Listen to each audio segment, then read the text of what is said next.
चलो अब हम इन्हीं को डिटेल में बात करते हैं कि due to electric field due to cylindrical distribution of charge.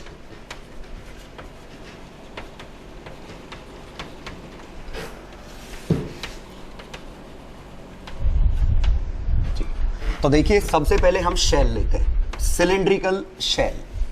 जैसा हमने उसमें किया था चार्ज के केस में, वैसा ही हम इसमें करने वाले हैं कि पहले हमने हॉलो की बात की थी, यहां भी हम हॉलो की बात कर रहे हैं, और ये इनफाइनाइट लाइन चार्ज है, ये ऐसा, ठीक है। अब हम इसमें सेंटर से r डिस्टेंस पे इलेक्ट्रिक फील्ड निकालने वाले हैं कि क्या है, ठीक। हमने शेल के लिए जैसे निकाला था तो r डिस्टेंस पे kq/r² आया था, अंदर इलेक्ट्रिक फील्ड 0 निकला था। अब देखते हैं कि क्या इसका भी 0 निकलेगा, तो वो समझने की कोशिश करते हैं।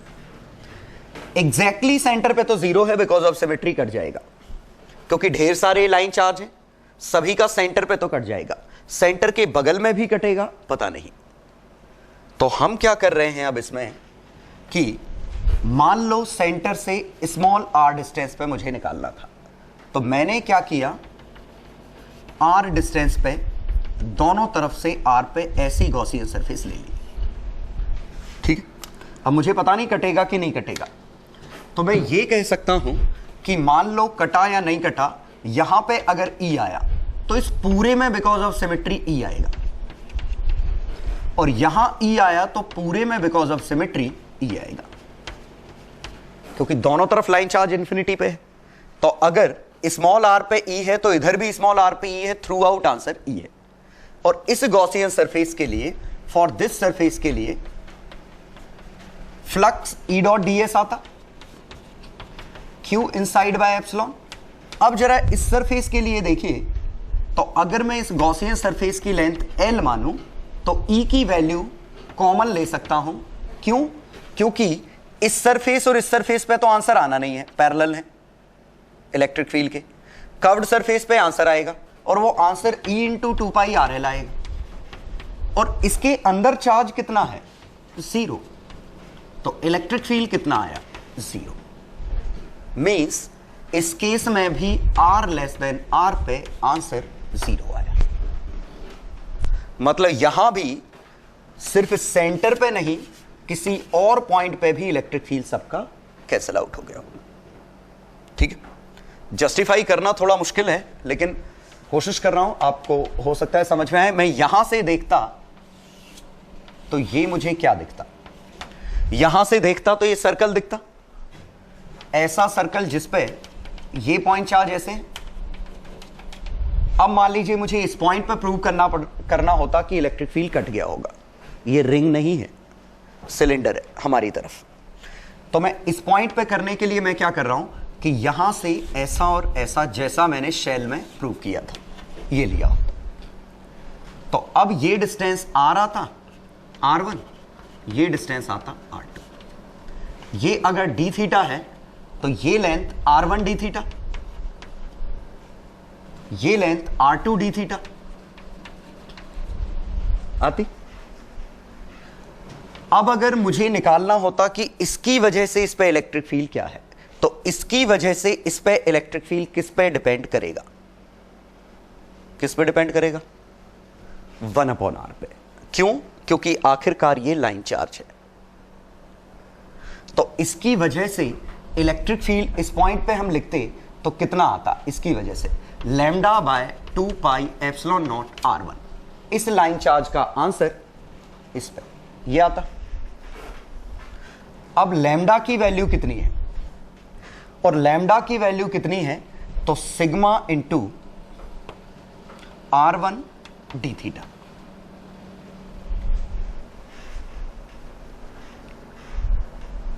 ये मैंने ऐसे लिखा, ये थोड़ा सा ट्रिकी था, लेकिन मैं यहां लिख के दिखा रहा हूं कि ये मैंने कैसे लिखा।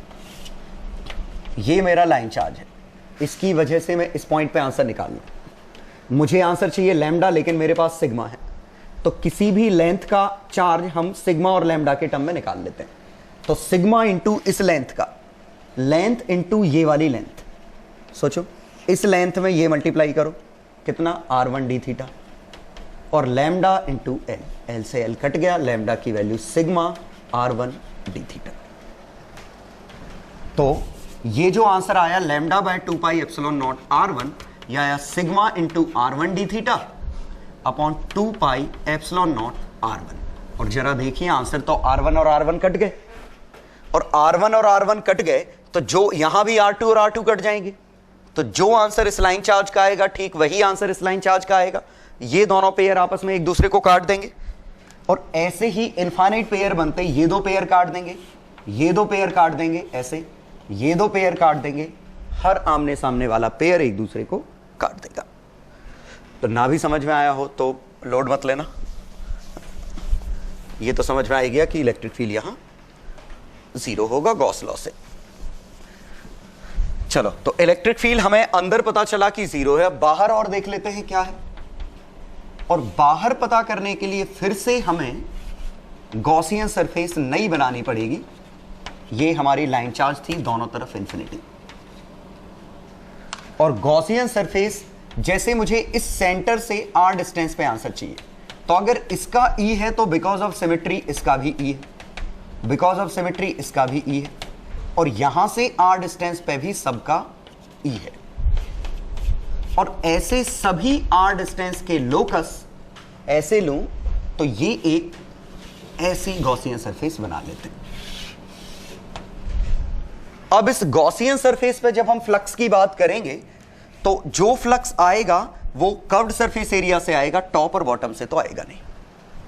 तो E dot ds Q inside by epsilon, और E डॉट ds कितना है, E into 2 pi r l, r ये है, l ये है, E into 2 pi r l ये फ्लक्स है, इसका और इसका तो आना नहीं है।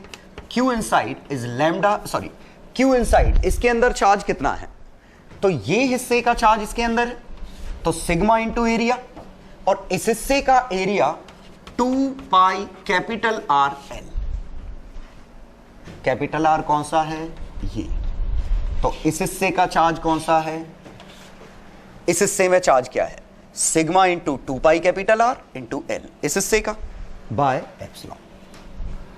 स्मॉल l से स्मॉल l उड़ा दिया, तो इलेक्ट्रिक फील्ड का हमारा रिजल्ट आया sigma into 2 pi r by 2 pi epsilon naught r, और अगर आप इसको फील करें तो ये कुछ और नहीं, लैम्डा इक्विवेलेंट लिखा है।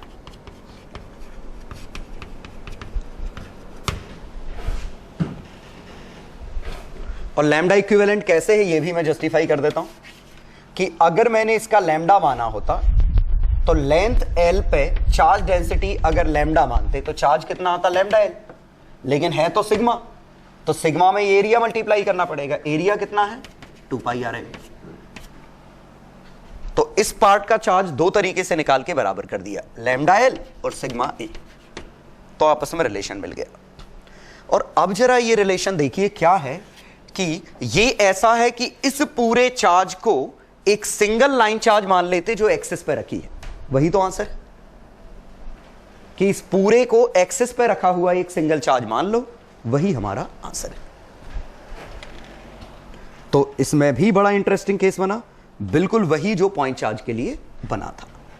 हां, बस एक नई चीज, ये सिग्मा और इसमें रिलेशन। तो रिपीट कर दे रहा हूं, हमारा इसमें जो बना था शेल में अंदर इलेक्ट्रिक फील्ड 0, बाहर electric field kq by r square. Point charge means at point outside the shell is behaving like a point charge kept on the centre. और इसके लिए अंदर तो 0 है और बाहर it is behaving like a line charge kept on the axis. ये पूरा एक लाइन चार्ज की तरह बिहेव कर रहा है जो लाइन चार्ज एक्सिस पे रखा होगा। बस लैम्डा की वैल्यू कितनी है, सिग्मा इंटू 2 पाई r। और वंस अगेन कैसे निकाला, अगर ये लेंथ l होती तो टोटल चार्ज हम लैम्डा l लिख सकते थे, लेकिन टोटल चार्ज सिग्मा ये भी होता है, और ए कितना है 2 पाई आर एल, कंपेयर कर दो, एल एल कट गए, ये तो और भी आसान हो गया, बिल्कुल रिंग इसी जैसा हो गया, यहां 1/r², यहां 1/r, अंदर 0।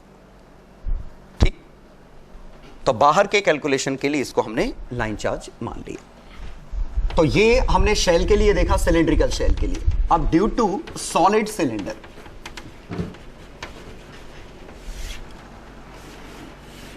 इसका देखते हैं। सॉलिड सिलेंडर मींस इस बार हमें चार्ज डेंसिटी रो दी गई होगी,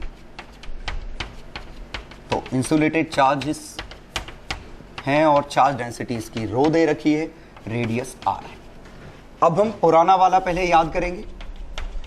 इस वाले का आंसर क्या आया था, यहां प्रोपोर्शनल टू आर, यहां प्रोपोर्शनल टू 1/r², ये था। मींस बाहर के कैलकुलेशन में अभी भी KQ/r² था, लेकिन अंदर के कैलकुलेशन में KQ/r² था, लेकिन Q इनसाइड था, जिस वजह से प्रोपोर्शनल टू आर आ गया था। इस बार ये आपको खुद को करना है, खुद निकालिए कि इस तरह का कुछ आता है कि नहीं।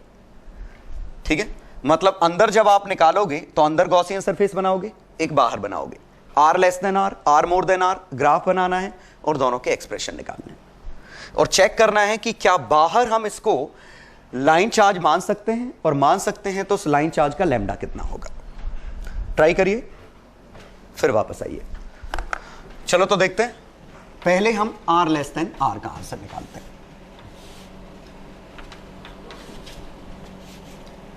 तो इस बार गॉसियन सरफेस जो बनेगी वो सिमेट्रिकली कुछ ऐसी, एक्सिस के लॉन्ग, लेंथ एल की गॉसियन सरफेस मान ली, और because of symmetry electric field पूरे पे इस तरह रेडियली आउटवर्ड होगा। सेंटर से हमने ये डिस्टेंस r माना, दोनों तरफ ये E है। तो अब E डॉट डी एस का close integral is equal to Q inside by epsilon, E dot d s अभी भी E into 2 pi r l है। ठीक है, तो इसका कर्व्ड सरफेस एरिया टॉप और बॉटम से तो आएगा नहीं, Q इनसाइड, और Q इनसाइड इस बार पूरा वॉल्यूम इसके अंदर है, तो ये रो इंटू वॉल्यूम इनसाइड ये आता, और वॉल्यूम कितना है πr² L। तो इस बार चार्ज अंदर है और पूरे वॉल्यूम में, L से L कट गया, तो इलेक्ट्रिक फील्ड आया rho into πr² L by 2 pi r epsilon, rho r by 2 epsilon, proportional to r। तो इलेक्ट्रिक फील्ड r के प्रोपोर्शनल निकला। ठीक है, लगभग यही उसमें आया था। वैसे उसमें रो r बाय 3 एप्सिलॉन नॉट आया था, इसमें रो r बाय 2 एप्सिलॉन नॉट आया। r के प्रोपोर्शनल अब भी है। अब r ग्रेटर देन r पे बात करें, आउटसाइड, तो ये हमारा ओरिजिनल सिलेंडर है, रेडियस कैपिटल R का, ये हमारी गॉसियन सरफेस है, रेडियस स्मॉल r की। Because of symmetry small r पे पूरे पे E, स्मॉल r पे पूरे पे E, तो ये बनता क्लोज इंटीग्रल, तो E डॉट डी एस, तो E डॉट डी एस बनता E into 2 pi r L. बस चार्ज इनसाइड जब हम लिखते तो ये वाला वॉल्यूम आता, टोटल नहीं, तो rho into πr² L by epsilon, pi capital R², charge सिर्फ इतने हिस्से का अंदर है, L से L कट गया, तो इलेक्ट्रिक फील्ड आया rho πr² by 2 pi epsilon naught R। और क्यों ना हम इसको नया लैम्डा मान लें, और बात सही भी है। इसको अगर लैम्डा से इक्वेट करोगे तो मान लीजिए लेंथ L का मैं चार्ज लिखना चाहूं, इस हिस्से का चार्ज, तो मैं लैम्डा L भी लिख सकता हूं, रो इंटू πr² L भी लिख सकता हूं। रो में वॉल्यूम, वॉल्यूम कौन सा, ये, लैम्डा में L मल्टीप्लाई करूं, कट गया, तो लैम्डा की वैल्यू रो πr² आ गई, रो πr², ये फॉर्मूला बन गया। मींस फिर से बाहर कैलकुलेशन करना है तो ये सिंगल एक लाइन चार्ज है जो इसकी एक्सिस पे रखा है, लेकिन अंदर कैलकुलेशन करना है तो फिर आपको ये फॉर्मूला यूज करना पड़ेगा। तो अंदर फॉर्मूला अलग है, बाहर अलग है, और बाहर चाहे हॉलो हो चाहे सॉलिड हो, दोनों ही केस में हम एक्सिस पे रखा हुआ चार्ज मान पा रहे थे। बस वो आपको लैम्डा सोचना है कि लैम्डा कितना है। ठीक है, तो मुश्किल बिल्कुल भी नहीं है। इवन इसका ग्राफ भी वैसे ही बनेगा, ग्राफ में भी कोई खास अंतर दिखेगा नहीं, क्योंकि directly proportional to r, directly proportional to 1/r। बस एक अंतर है, सॉलिड स्फीयर में डायरेक्टली प्रोपोर्शनल टू आर और डायरेक्टली प्रोपोर्शनल टू 1/r² था। मतलब अगर मैं सॉलिड का स्फीयर का बना था तो सॉलिड स्फीयर का डायरेक्टली, और ये 1/r² था, directly proportional to are 1/r²। ठीक है, दिखने में इंडिविजुअली एक जैसे दिखेंगे। तो उम्मीद है समझ में आया होगा। बस इसमें क्या चीज हुई, एक खास बात कि E.ds E/4πr² ना लेके E/2πrl, और रेडियली आउटवर्ड इलेक्ट्रिक फील्ड है। तो कुछ क्वेश्चन दे रहा हूं, आपको गॉस लॉ लगाना है और आंसर निकालने हैं, या सुपरपोजिशन, दो में से एक कुछ लगेगा। चलिए 3 क्वेश्चन करने हैं। क्वेश्चन मोर और लेस लगभग वही है जो मैंने सॉलिड स्फीयर वाले केस में दिए थे, बस उन्हीं को सिलिंड्रिकल में कन्वर्ट कर दिया। पहला केस, एक लाइन चार्ज है लैम्डा की, चारों तरफ सराउंडेड है एक सिलिंड्रिकल शेल, रेडियस r, और जिसका सिग्मा -λ/πr है। तो पहले गॉसियन सरफेस एक इधर बनाओगे, एक गॉसियन सरफेस इधर बनाओगे, काम हो जाएगा आपका। सेकंड केस में नेगेटिव रो है, ये वॉल्यूम चार्ज डेंसिटी है, बाहर भी वॉल्यूम चार्ज डेंसिटी है, वॉल्यूम, तो ये सॉलिड सरफेसेस है, अंदर माइनस रो बाहर रो। तो आपको बनाना है पहले 0 से r के बीच में, r से 2r के बीच में, बियॉन्ड 2r, 3 गॉसियन सरफेस, एक इधर एक इधर एक बाहर, और तीनों से आंसर निकलेगा, प्लॉट करना है, and you have to find the position where electric field is 0। Question number 3 में सॉलिड सिलेंडर है जिसका एक्सिस y एक्सिस के अलोंग है। तो पहले क्वेश्चन में एक्सिस से r/2 पे और 3r/2 पे रेशियो निकालना है, चार्ज डेंसिटी रो ले लो। ठीक है, दूसरे में इलेक्ट्रिक फील्ड, कोऑर्डिनेट दे रखे हैं, इन कोऑर्डिनेट पे इलेक्ट्रिक फील्ड निकालना है। तो ट्राई करिए, ठीक है, इत्मीनान से करिए, और जब हो जाए तो वापस वीडियो पे रिज्यूम करिए। चलो फर्स्ट क्वेश्चन, पहली गॉसियन सरफेस हमारी ये है L, तो E/2πrl is equal to λL/ε, इससे ये कट गया, तो E की वैल्यू आ गई λ/2πε0r। तो कब आया r लेस देन r का आंसर λ/2πε0r, और ये लॉजिकली आना भी चाहिए। शेल का तो आंसर आएगा नहीं, जो आंसर आएगा इसका आएगा, सुपरपोजिशन के पॉइंट ऑफ व्यू से इसका तो आएगा नहीं, जो आंसर आएगा इसका आएगा, सीधे लिख दिया। चलो अब हम आते हैं यहां मोर देन r पे, r मोर देन r पे E/2πrl तो बिल्कुल सही है, ये तो गॉसियन सरफेस से आया, लेकिन चार्ज इनक्लोज करेंगे तो L लेंथ में इसका चार्ज है कितना, λL, L लेंथ में इसका भी है, नेगेटिव वाले का भी है, नेगेटिव वाले का sigma into 2πrl, sorry it should be λ/πr, गलत दे दिया मैंने, इट शुड बी λ/πr, चलो बाय एप्सिलॉन, क्योंकि वैसे भी डायमेंशनली गड़बड़ दिख रहा है। तो E is equal to λL और λ/πr, तो -2λL bye 2πε0rl minus λ/2πε0r। ठीक है, तो यहां आंसर ये था और यहां पे आंसर ये बदल गया। तो फोटो बनाना था हमें, तो 0 से r तक ग्राफ ऐसा था, 1/r पे डिपेंड कर रहा था, फिर -1/r पे डिपेंड कर रहा है। ये λ/2πε0r था, ये -λ/2πε0r, क्योंकि जब हमने बाहर कैलकुलेशन किए तो ये लाइन चार्ज तो आई गई, और ये मिलके एक लाइन चार्ज बनके इधर आ गया, और इसका इक्विवेलेंट लाइन चार्ज -2λ था, तो -2λ सेंटर पे, लैम्डा सेंटर पे, इक्विवेलेंट -λ सेंटर पे। ये पहले का आंसर।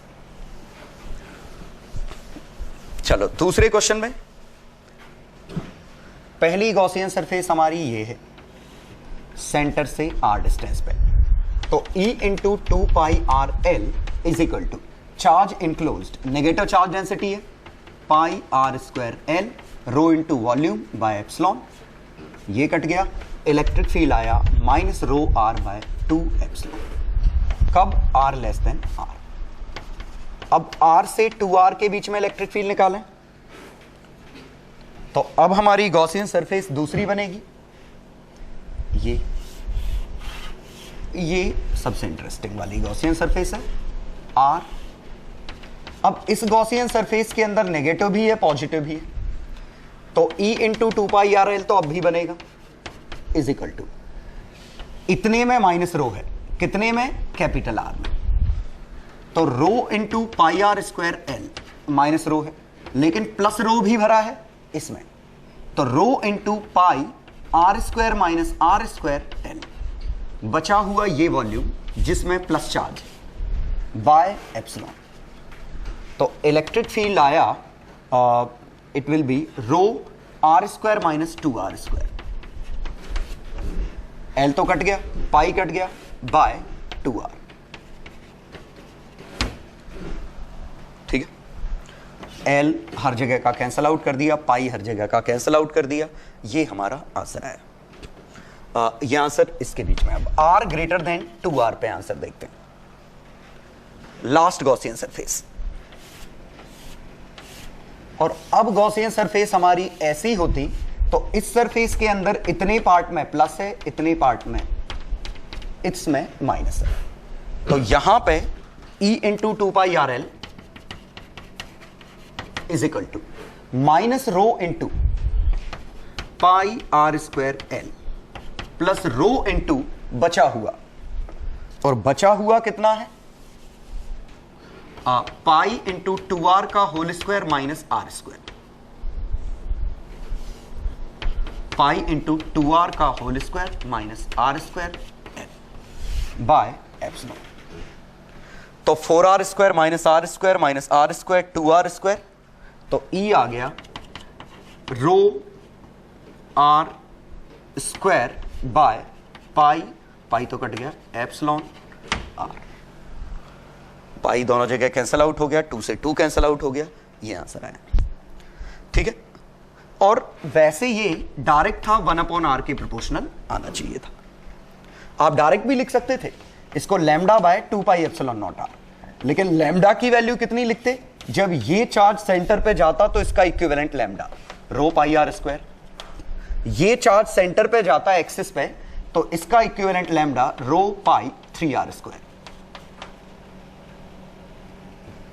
ठीक है, 2r का होल स्क्वायर माइनस r का होल स्क्वायर, तो ये लैम्डा वाली वैल्यू इसमें छापते, रो पाई r स्क्वायर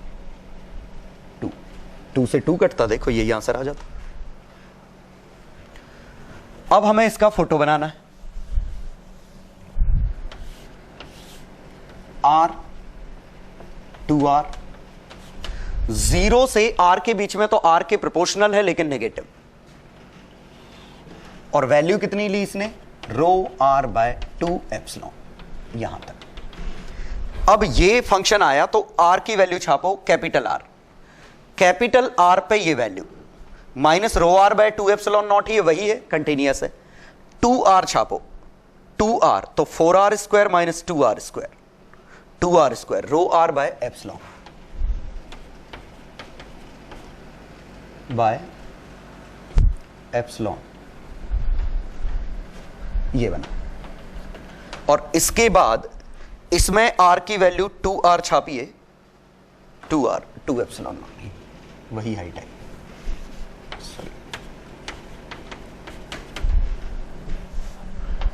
और अब इस वाले में छापिए r की वैल्यू 2r, सेम हाइट आई, मतलब ग्राफ कंटिन्यूअस है। और ये 1/r का ग्राफ है, तो यहां तो हमें कोई दिक्कत नहीं, 1/r का ग्राफ कंटिन्यूअस था, इससे इसको ज्वाइन करना है, बस हमें शेप देखना है, तो हमने इसका डेरिवेटिव चेक कर लिया। तो फंक्शन आया हमारा r को x सोचो, 2r स्क्वायर कुछ कांस्टेंट है अपॉन x, बाकी कांस्टेंट मैंने नहीं लिखे, x स्क्वायर, क्यों कंफ्यूज कर रहा हूं, पूरा ही लिख लेता हूं, 2x एप्सिलॉन रो, तो rho by 2 epsilon naught common लिया, x से काटो, x minus r square by x, ये बनता। अब इसको डेरिवेटिव करो, function f dash x, rho by 2 epsilon naught constant है, ये 1 plus r square by x square. Function increasing है, इंक्रीजिंग है। डबल डेरिवेटिव वैसे करने की जरूरत नहीं है, आपको दिख रहा है यहीं से कि स्लोप का मैग्नीट्यूड गिर रहा है। एक्स बढ़ाओगे स्लोप का मैग्नीट्यूड गिरेगा, तो यहां स्लोप ज्यादा वहां स्लोप कम, स्लोप का मैग्नीट्यूड गिर गया। इसका मतलब ग्राफ ये कह रहा है कि जहां पे इलेक्ट्रिक फील्ड 0 है वो 3r/2 से कम है, इसके मिड पॉइंट के लेफ्ट है। देखते हैं 0 यहां से आता, इलेक्ट्रिक फील्ड 0 इसी फंक्शन में, तो इक्वल टू 0 करो, स्मॉल r की वैल्यू √2r आ गई। और सही बात है, √2r r के ज्यादा नजदीक है एज कंपेयर टू 2r। ठीक, तो बिल्कुल स्फेरिकल वाला ही था। तो फंक्शन हमने देखा, ये हम डायरेक्ट बना लेते हैं, ये हम डायरेक्ट बना लेते हैं, क्योंकि r का है, ये 1/r का है। ये नहीं बना पाते तो डेरिवेटिव हमारी मदद करने के लिए आएगा।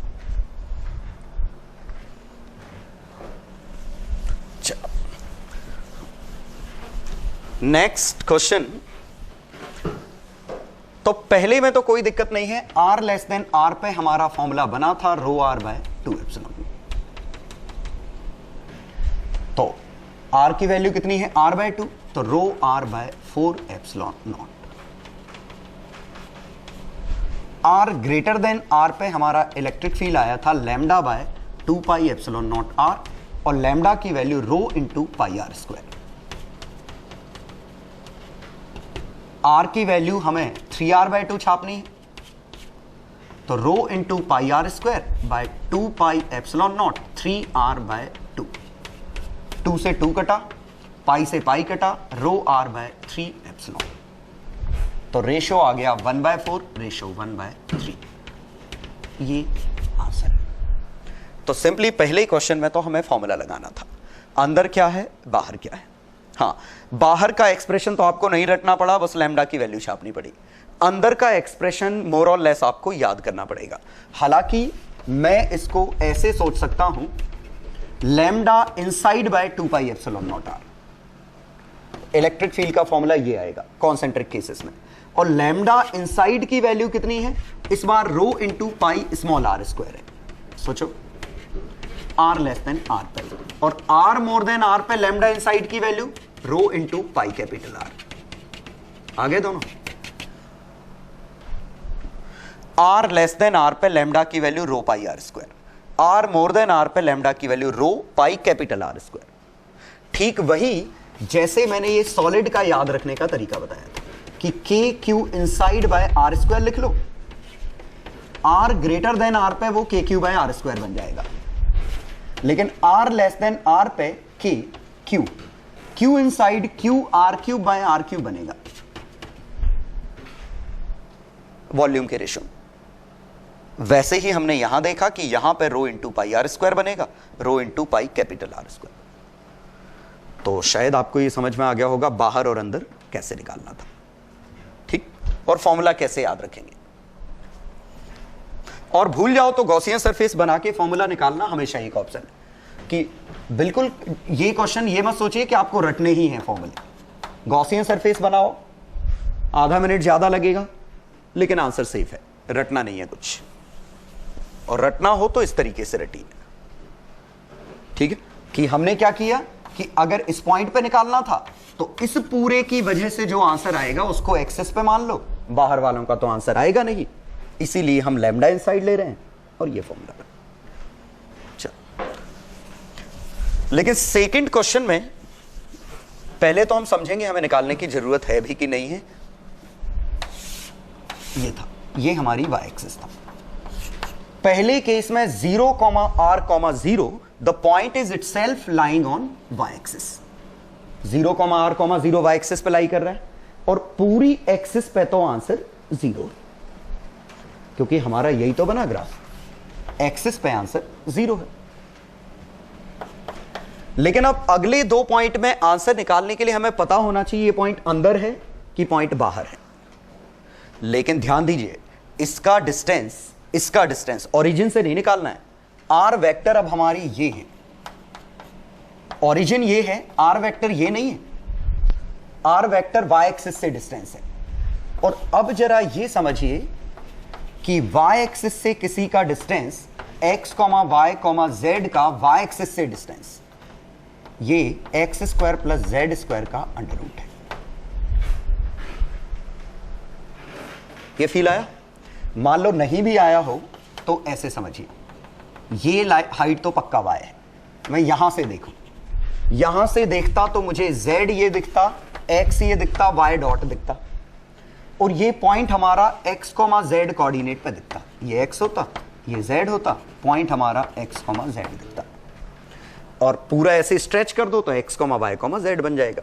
तो एक्सिस से डिस्टेंस यही तो आता, x square plus z square का अंडर रूट। तो इसके लिए हमें इन दो का डिस्टेंस चेक करना है कि ये एक्सिस से कितना है, और दिख रहा है कि r से तो कम है, तो ये पॉइंट पक्का अंदर है। और शायद आप ये पूरे क्वेश्चन में ये फील कर गए होंगे आंसर इस पे इंडिपेंडेंट आना है। यहां क्या लिखा है y में उससे कोई फर्क नहीं पड़ता, क्योंकि इस पूरी लाइन पे तो आंसर सेम है। तो आंसर y पे इंडिपेंडेंट आएगा, क्योंकि y के अलोंग खुद ये वायर रखा है। तो इसका आंसर तो कोई लेना देना नहीं, यहां कुछ भी लिखा हो कोई फर्क नहीं पड़ता,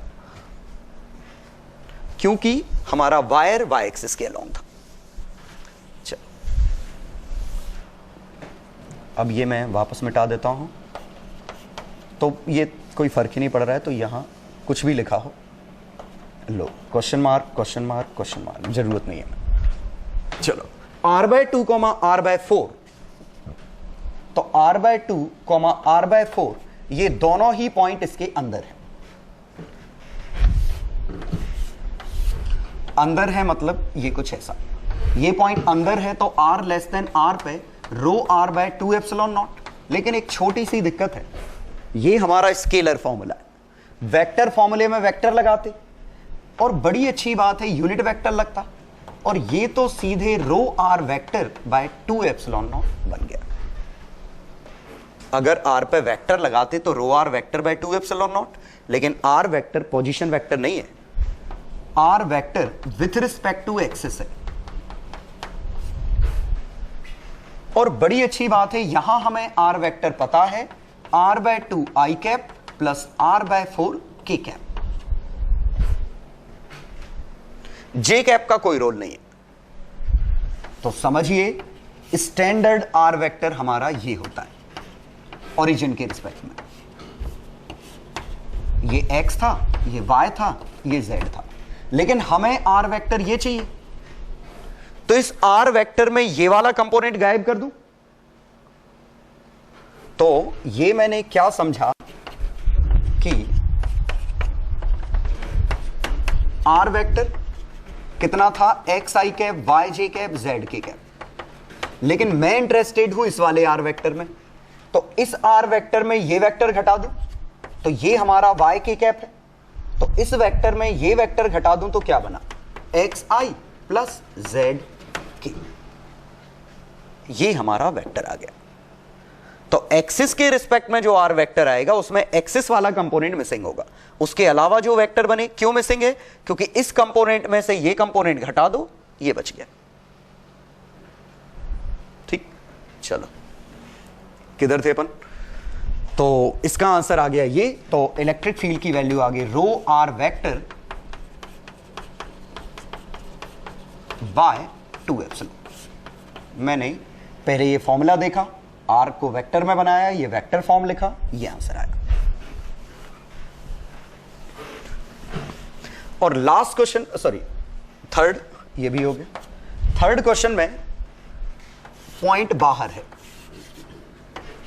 पॉइंट बाहर है, क्योंकि ये वाला हमारा वेक्टर था r i cap question mark j cap plus 3r k cap, लेकिन हम इंटरेस्टेड थे इस वेक्टर में, तो हमने इसमें से ये क्वेश्चन मार्क j कैप घटा दिया, तो ये बचा r i cap plus 3r k cap. तो ये अब हमारा r वेक्टर है जो हमें चाहिए, ये हमारा r वेक्टर हो गया। और अब हमें इस पे आंसर चाहिए, तो अब बाहर आंसर था lambda by 2 pi epsilon naught r, lambda को sigma into pi r square, sorry rho into pi r square, लेकिन ये हमारा स्केलर फॉर्मूला है, मुझे वेक्टर बनाना है, तो यहां मैं क्या लिखूं, वेक्टर लिखूं, rho into pi r square 2 pi epsilon naught mod r square r vector. यहां स्क्वायर किया, आर वेक्टर मल्टीप्लाई कर दिया, बस मॉड आर क्या है, ये हमारा आर है। तो इसका आंसर क्या बन गया, rho into pi r square by 2 pi epsilon naught. इसका मॉड कितना है, √10, और इसका वेक्टर क्या है, are I plus 3r k क्या। ये काफी इंटरेस्टिंग सा रिजल्ट। तो कोशिश करिए समझने की कि ये क्वेश्चन मैंने यही दिया था समझाने के लिए कि आर वेक्टर वैसे ओरिजिन से होता है। स्फीयर में हमें सेंटर से चाहिए था और सेंटर को ओरिजिन मान के आर वेक्टर लिखा था, लेकिन इसमें जो आर यूज हो रहा है वो सेंटर से नहीं है, वो एक्सिस से है, तो आपको ये वेक्टर चाहिए, इसीलिए हम इस वेक्टर में से ये घटा के ये वेक्टर लिखते रहे। तो इसका वेक्टर फॉर्म थोड़ा सा ट्रिकी है, उतना मुश्किल नहीं, लेकिन शायद आपको समझ में आ गया होगा इससे।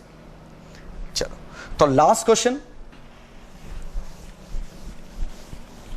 x, y, z general point पे था, हमारा ये सिलेंडर है,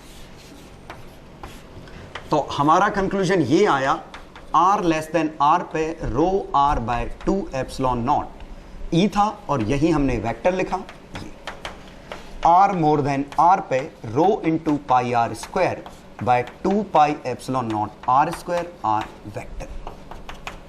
ये वेक्टर फॉर्म में आंसर आया, और आर वेक्टर क्या है वो हम जानते हैं। तो अब मुझे अगर x, y, z पॉइंट चाहिए, तो मुझे ये वेक्टर चाहिए, और ये है x i plus y z k, ये हमारा वाई जे, ये हमारा r vector x i y j z. हम इंटरेस्टेड हैं इस वेक्टर में। तो हमें क्या चाहिए कि अगर ये डिस्टेंस, ये लेंथ कितनी है, x square plus z square, तो देयर विल बी केसेस। अगर x square plus z square का अंडर रूट आर से कम हुआ, मतलब ये पॉइंट इसके अंदर है, तो फॉर्मूला कौन सा यूज होगा, पहला वाला। और कितना, रो आर वेक्टर, और आर वेक्टर तो सीधे एक्स आई प्लस जेड के है। केस 2, अगर ये बाहर निकल गया तो फॉर्मूला कौन सा यूज होगा, नीचे का, तो वेक्टर आएगा rho pi r square by 2 pi epsilon naught, और आर का मॉड है x square plus z square, तो आर स्क्वायर ये हो गया, r vector x i z k, ये हमारा आंसर। ठीक है, तो हो सकता है थोड़ा सा अजीब लगे, लेकिन कोशिश करिए समझने की कि इसका आर और स्फीयर के आर अलग अलग है। ठीक है, और इसका आर एक्सिस के रिस्पेक्ट में, और रटना मत कि एक्सिस वाई एक्सिस है, कोई भी एक्सिस हो सकती थी। वैसे चूंकि फिजिक्स का क्वेश्चन है तो एक्स वाई जेड में से ही कोई होगी। ठीक है, तो शायद ये वेक्टर फॉर्म भी आपको फील हो गया होगा, और ये वेक्टर फॉर्म, और स्फीयर में हमारा वेक्टर फॉर्म ये था, आर लेस देन आर पे स्फीयर में, आर मोर देन आर पे के q by r q r vector, या इसी को हमने लिखा था k q by r q r vector, और इसका आया था k q by r square r unit vector, या आर क्यू आर वेक्टर। ये हमारे बने थे। इसमें आर वेक्टर ओरिजिन या सेंटर के रिस्पेक्ट में था, इसमें एक्सिस के रिस्पेक्ट में। तो उम्मीद है डिस्कशन समझ में आ गया होगा। तो मैथमेटिकल था काफी, लेकिन मजेदार। चलो, चूंकि आप वेक्टर फॉर्म समझ गए हैं, तो अब आपके लिए सुपरपोजिशन वगैरह लगाना बहुत आसान हो जाएगा। जैसे समझिए कि ये चार्ज होता है एक λ1, ये चार्ज होता है एक λ2, ये एक्स एक्सिस के अलोंग है, ये वाई एक्सिस के along. Find electric field at x, y, z, किसी भी जनरल पॉइंट पे इलेक्ट्रिक फील्ड निकालनी थी। ठीक है, जैसे पॉइंट चार्ज के लिए हम निकालते थे, वैसे ही लगभग इसके लिए निकाल सकते हैं। तो x, y, z general point पे हम कैसे निकालेंगे इसका आंसर, तो इसका आंसर आएगा λ1 by 2 pi epsilon naught r, उसका आएगा λ2 by 2 pi epsilon naught r। लेकिन वेक्टर चाहिए, ये, लेकिन इसका r और इसके r दे आर डिफरेंट। तो जब हम लिखते तो पहला वाला बनता लैम्डा 1/2 पाई एप्सिलॉन नॉट, इसके रिस्पेक्ट में r आता x, इसके रिस्पेक्ट में r आता एक्स आई प्लस जेड के।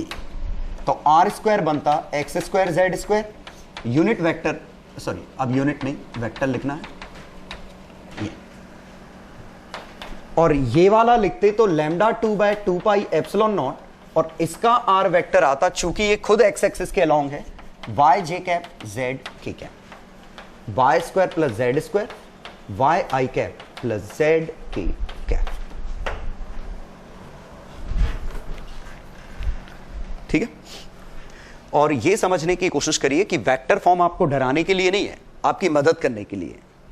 क्योंकि एक बार वेक्टर फॉर्म समझ गए तो ये कॉन्फिडेंस ये आ जाता है कि कहीं का भी कुछ भी क्वेश्चन हो, चूंकि हम वेक्टर फॉर्म जानते हैं तो कुछ भी क्वेश्चन हो, किसी भी पॉइंट का पूछा हो, सिमेट्री हो या ना हो, ये तो हम लगा ही पाएंगे।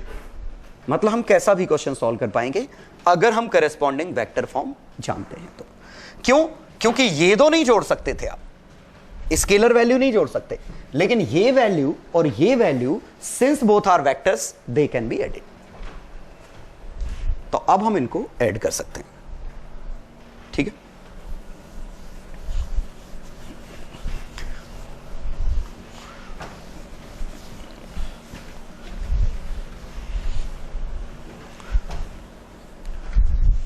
एग्जाम्पल 2।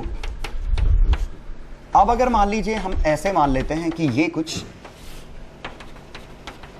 इस तरह, ठीक है, ये y एक्सिस के अलोंग कर लेता हूं, ये x y z, और ये हमारा डिस्टेंस कुछ ले लेता हूं a, ये लैम्डा, ये 2 लैम्डा।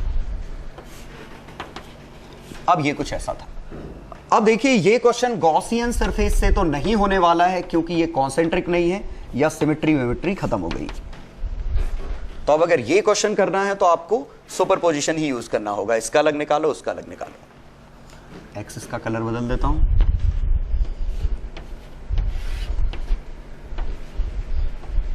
तो ये 2 लाइन चार्जेस हैं, एक लैम्डा एक 2 लैम्डा।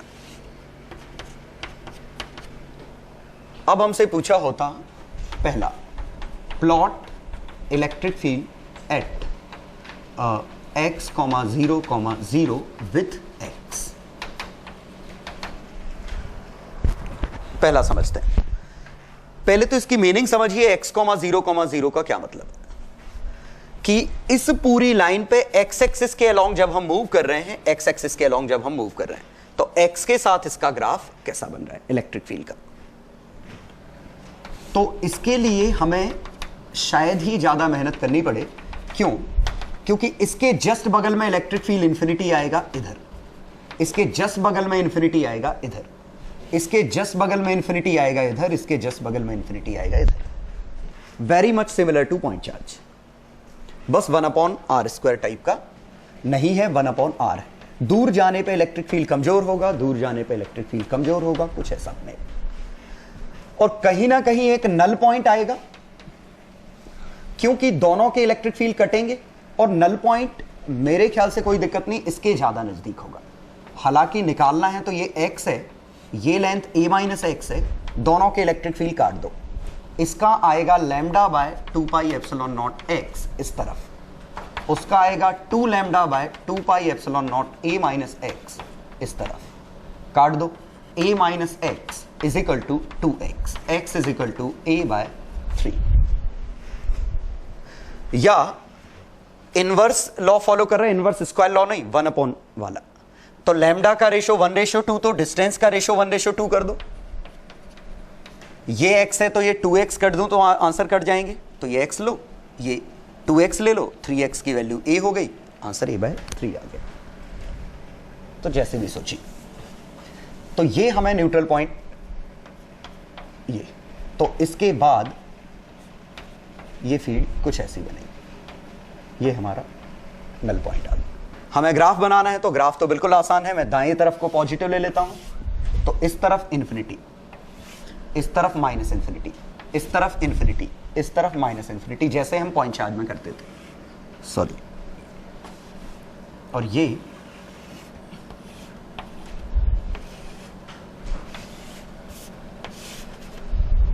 ये ग्राफ आ गया इलेक्ट्रिक फील्ड का एक्स के साथ।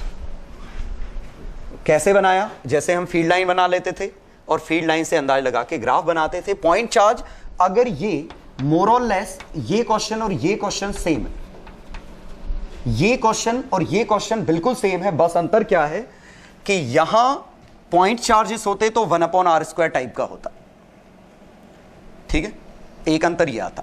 दूसरा अंतर यह आता कि ये न्यूट्रल पॉइंट चार्जेस के अंडर रूट के रेशियो में बनते, 1/√2 में बढ़ता।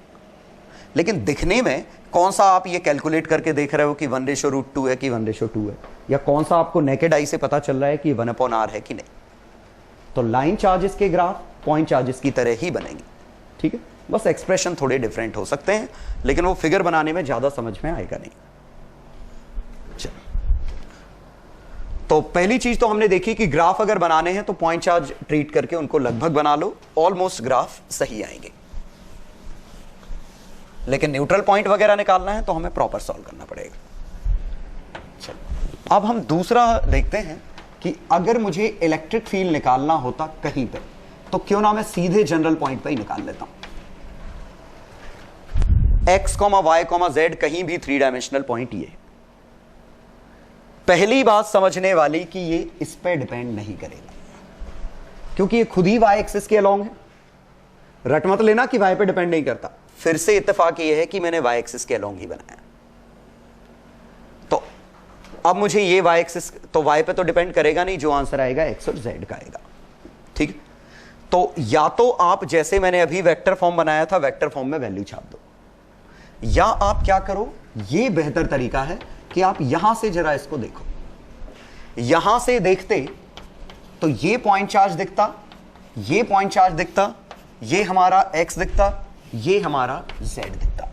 y कोऑर्डिनेट मिस ही हो जाता जब हम वहां से देखते, और ठीक है y खत्म हो जाए, ये लाइन चार्ज, ये लाइन चार्ज, y कहीं है ही नहीं, तो हमारा जो x, y, z है वो x, z पॉइंट बन जाएगा।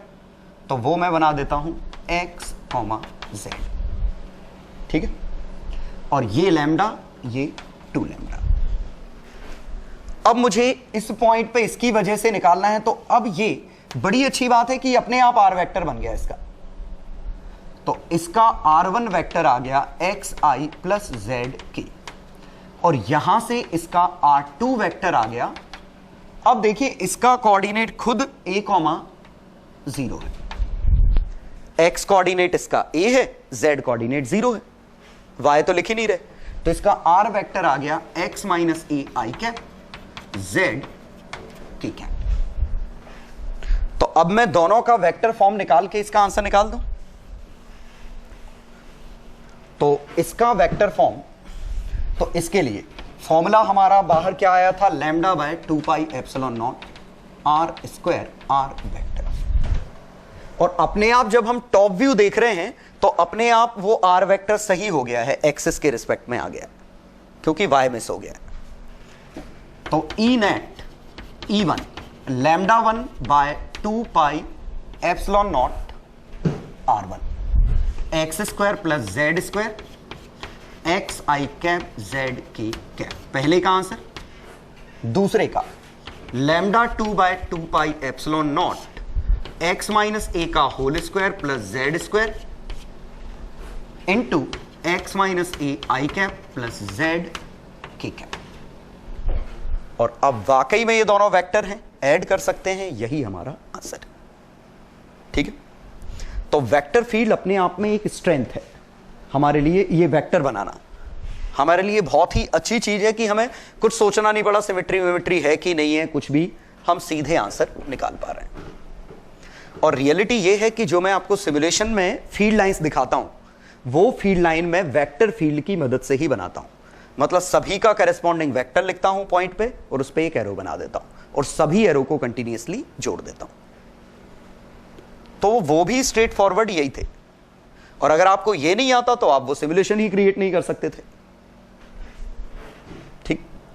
चलो तो देखो एक और क्वेश्चन, 3 क्वेश्चन करने हैं आपको। पहला, line charge density lambda -2 lambda, separation a है, इलेक्ट्रिक फील्ड एक्स ग्राफ बनाना है। सेकेंड क्वेश्चन में लाइन चार्ज लैम्डा, एक पॉइंट चार्ज को प्रोजेक्ट किया वेलोसिटी v0 से, ये रिपेल करेगा, तो distance of closest approach, work energy theorem use कर सकते हो इसमें। क्वेश्चन नंबर 3 में ये इनफाइनाइट सिलेंडर है सॉलिड, लेकिन उसमें एक रेडियस आर की कैविटी बना के हमने बाहर फेंक दिया। तो रेडियस आर में ये कैविटी है, इस पूरे में रो है। तो पहला ये कि कैविटी के अंदर इलेक्ट्रिक फील्ड कांस्टेंट होगा, ठीक स्फीयर की तरह। दूसरा, सेंटर से 2r डिस्टेंस पे इलेक्ट्रिक फील्ड कितना आएगा, दूसरा क्वेश्चन ये। ठीक है, ट्राई करिए। चलो सॉल्यूशन देखते हैं। पहले क्वेश्चन में जैसे मैंने आपको बताया था कि इसको प्लस मान लो, इसको माइनस मान लो और पॉइंट चार्ज की तरह बना लो। तो यहां पे फील्ड लाइन ऐसी होंगी, यहां पे फील्ड लाइन ऐसी होंगी। तो एक्चुअली यहां तो फील्ड लाइन ऐड ही हो रही है, यहां पे फील्ड लाइन ऐसी, और पूरे में ऐसी नल पॉइंट यहां नहीं मिलने वाला है, कहीं नल पॉइंट यहां मिलेगा। क्यों? क्योंकि बड़े डिस्टेंस पे ये जीत जाएगा। तो कहां मिलेगा ये एक्स मानो, तो शायद ये समझ में आ गया होगा, ये 2x हो जाएगा तो कट जाएगा, lambda by x, 2 lambda by 2x। तो x की वैल्यू कितनी आ गई, a पे नल पॉइंट आएगी। तो पॉजिटिव साइड ये माने तो यहां पे भी पॉजिटिव है, तो यहां तो पूरे में ऐसा, यहां ऐसा नल पॉइंट मिलने वाला नहीं, यहां नल पॉइंट मिलेगा। और कहां पे, a डिस्टेंस पे। ये ग्राफ हो गया।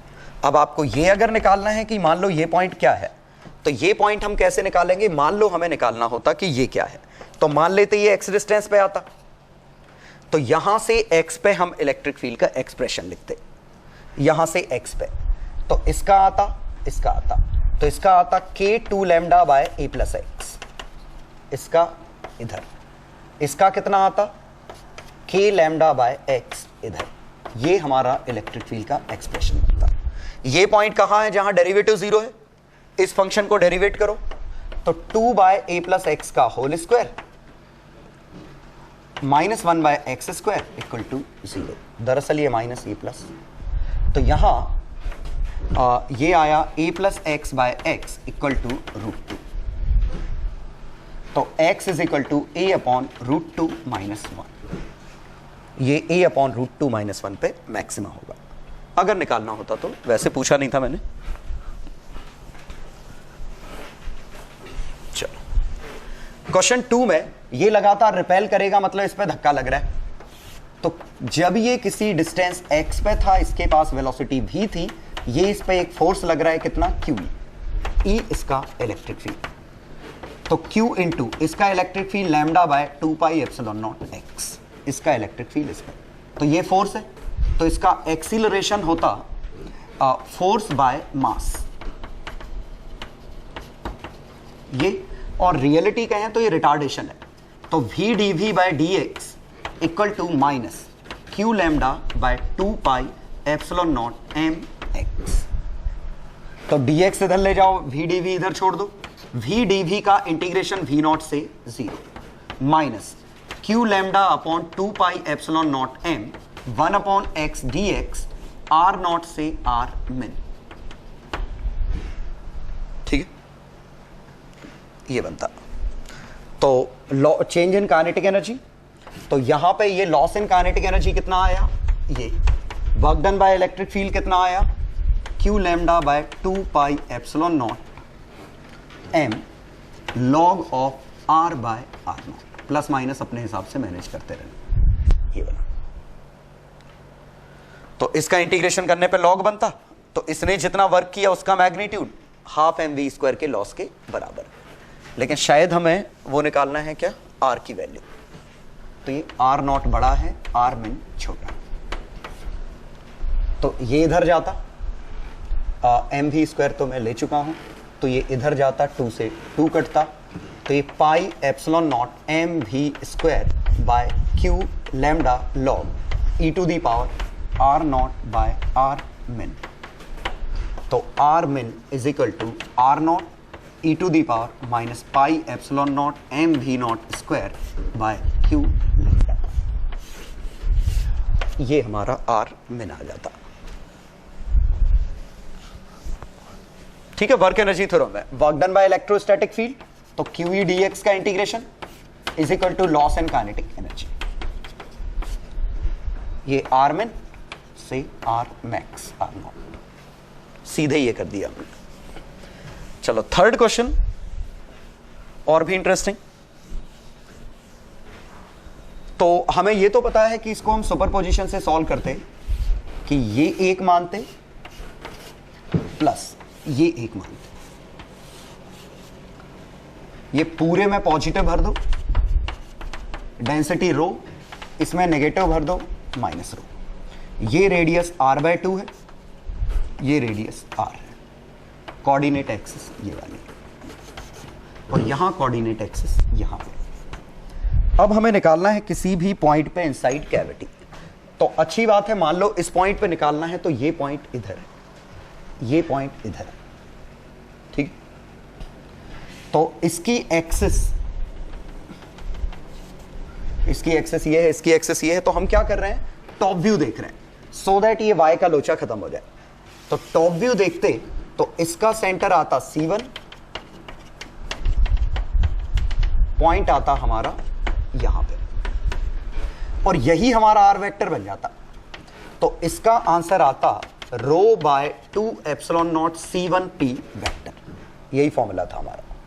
और नेगेटिव के पॉइंट ऑफ व्यू से ये C2 ये आता, पॉइंट P इधर आता, और इसका एरो अंदर आता, क्योंकि ये चार्ज नेगेटिव है। तो इसका इलेक्ट्रिक फील्ड ρ/2ε0 pC2 वेक्टर। तो total electric field E net इन दोनों का समेशन है, ρ/2ε0 कॉमन आया, C1 C2 वेक्टर, और C1 C2 कुछ और नहीं, सेंटर का डिस्टेंस है r/2, ठीक है। तो ये r/2 i कैप, ये मैं मान रहा हूं i कैप के अलोंग कैविटी है। तो ये नेट इलेक्ट्रिक फील्ड आ जाता बिल्कुल स्फीयर की तरह। बस फॉर्मूले में स्फीयर में ρ/3ε0 था, इसमें 2 है। दूसरा अंतर यह है, उसमें वाकई में सेंटर से पोजीशन वेक्टर था, इस बार एक्सिस से पोजीशन वेक्टर है। टॉप व्यू लिया तो एक्सिस ही सेंटर की तरह बिहेव करने लग गया।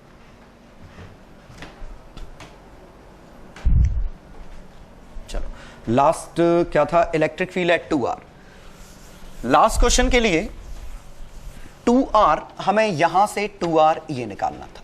तो इसमें ये 2r जो है वो 3r/2 आ जाएगा। इसका इलेक्ट्रिक फील्ड E1 इस तरफ होगा, इसका इलेक्ट्रिक फील्ड E2 इस तरफ होगा, और ये E1 निकलेगा λ/2πε0r, इसका लैम्डा, और इसका लैम्डा कितना है, ρ × πr²। ठीक है, एक मिनट फिर से कर देता हूं क्योंकि थोड़ा हौच पौच हो गया। हमने क्या किया, पहले ये पॉजिटिव माना, ये कैविटी थी, यहां से 2r पे हमें आंसर निकालना था। तो समझिए पहले हमने क्या किया कि ये पॉजिटिव अलग कर दिया और ये नेगेटिव अलग कर दिया। अब दोनों की चार्ज डेंसिटी रो है, और हमें निकालना है यहां से 2r। तो ये यहां से 2r मतलब यहां से 3r/2। तो इस पॉजिटिव की वजह से आंसर आता E1, नेगेटिव की वजह से आंसर आता E2। E1 आता कितना, इसका लैम्डा। अब इसका लैम्डा ρ × π⁻R² है, और इसका स्मॉल r 2r है, और इसका E2 λ/2πε0r, और इसका लैम्डा, इसकी रेडियस r/2 है। तो माइनस ρ × πr/2 का होल स्क्वायर बाय 2πε0 3r/2, इसकी एक्सिस से डिस्टेंस 3r/2 है। तो 1/12 ρr² बाय 12ε0 ρr/12ε0। नेगेटिव मतलब इस तरफ है, ठीक है, नेगेटिव मतलब इस तरफ है, तो मैंने एरो बना दिया। ये कितना बना, ρr/4ε0 इस तरफ, तो 1/4 माइनस 1/12, तो ρr/ε0 1/4 माइनस 1/12, तो ρr/6ε0, और डायरेक्शन आई कहां, इस तरफ। ये आंसर है। ठीक है, तो इसमें बिल्कुल वही किया जो स्फीयर में किया था, सुपरपोजिशन प्रिंसिपल लगाया। बस हमने क्या किया कि इसका आंसर निकालना है, एक्सिस पे लाइन चार्ज मान लो, इसका आंसर निकालना है, एक्सिस पे लाइन चार्ज मान लो, दोनों का आंसर निकाल दो, सुपर इंपोज कर दो। ठीक, थोड़ा मुश्किल है, एक आध बार और अच्छे से देखोगे तो आपको बिल्कुल समझ में आ जाएगा कि हम कर क्या रहे हैं। ठीक है, बिल्कुल कॉमन सेंस ही है ये सब। चलो, मुश्किल वाला फेज खत्म हो गया, अब आसान वाले फेज पे आ गए। आसान वाला मतलब इसका आंसर इनफाइनाइट शीट का। इनफाइनाइट शीट के लिए हमने गॉसियन सरफेस ऐसी मानी थी और स्मॉल आर पे इलेक्ट्रिक फील्ड ऐसा था, इलेक्ट्रिक फील्ड ऐसा था, तो ये दोनों तरफ स्मॉल आर पे, तो E into a plus e into a curve surface area से आया नहीं, equal to q inside sigma a by epsilon, a cut गया, ई की वैल्यू सिग्मा बाय 2 एप्सिलॉन। अब समझिए ये कब है, इनफाइनाइट शीट का आंसर है, लेकिन यही आंसर आपका फाइनाइट शीट के लिए ट्रू हो सकता है अगर आप काफी क्लोज कैलकुलेट कर रहे हो। मतलब शायद ऐसे समझ गए होंगे जैसे L और L था, अगर हम R काफी छोटा लें L से तो भी इसका electric field almost sigma by 2 epsilon not होगा। तो या तो शीट वाकई में इंफिनिटी हो तो हर जगह कांस्टेंट है, प्रैक्टिकली शीट इंफिनिटी होती नहीं, तो हम क्या कर रहे हैं कि फाइनाइट शीट के सेंटर के नेबरहुड में इलेक्ट्रिक फील्ड कांस्टेंट है। ठीक,